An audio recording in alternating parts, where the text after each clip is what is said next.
At the end of Schindler's List, made in 1993, the survivors placed stones of remembrance on his grave in Jerusalem. Today, Eva Ratz is one of those survivors.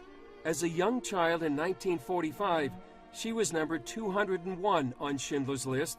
Her mother, Fella, was number 202.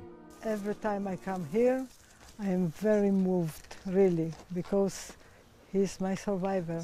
They ask me in Poland, how did you survive the Holocaust? I say, first of all, the Almighty God, second, my mother, and third, of course, Oskar Schindler. Ratz addressed Christian leaders at the gravesite.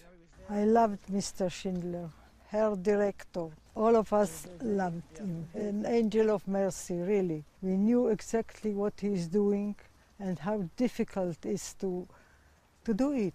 Ratz later told the group about surviving the Holocaust and life in the camp before she met Schindler. The Germans were terrible. 25 lashes on the behind was every day.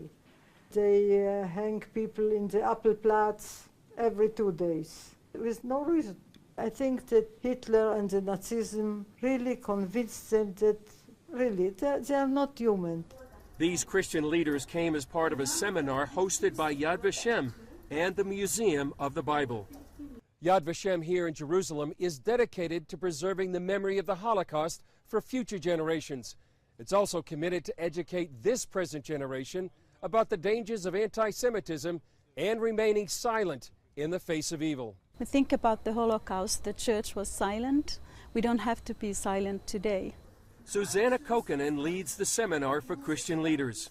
This seminar is for Christian leaders to learn about anti-Semitism, the Holocaust, and Israel today. When we think about anti-Semitism, we used to think about it in the past, but now in the past few years we have seen how much it's rising all over the world. So we understand that suddenly this topic is very urgent, and it's really important for church leaders to understand what's happening. The 10-day seminar had a deep impact on the visiting Christian leaders. I would say this seminar has been a life-changing experience. It has been a stretch spiritually, intellectually, emotionally. It has really impacted my view of the history of the Jewish people. To be here in the land, to meet the people, to meet the survivors, it's been quite a moving experience. Pastor Josh Phillips plans to take home a new passion. A love for Israel and the Jewish people that I didn't know I had, I didn't know I needed, but a desire to be a partner and an advocate for Israel, for the Jewish people. Yet Kokkonen believes much of the church is still silent. I see the silence of the church. We are silent about anti-Semitism. Most of us don't really feel that it touches us. We might say that it's awful, it's terrible, it's wrong, but we don't need to take any concrete steps. And that same conspiracy of silence also exists with regard to persecution of the Christians. Today we're in the same boat, Christians and Jews. More Christians are being murdered every day than Jews throughout the Middle East and other places. We need each other. There is a clash of civilizations. Yad Vashem's Ephraim K. sees world events forging a bond between Jews and Christians.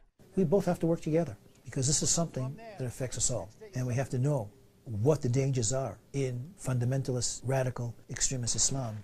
Evil cannot be overlooked, especially after the Holocaust. And he sees the value of these seminars.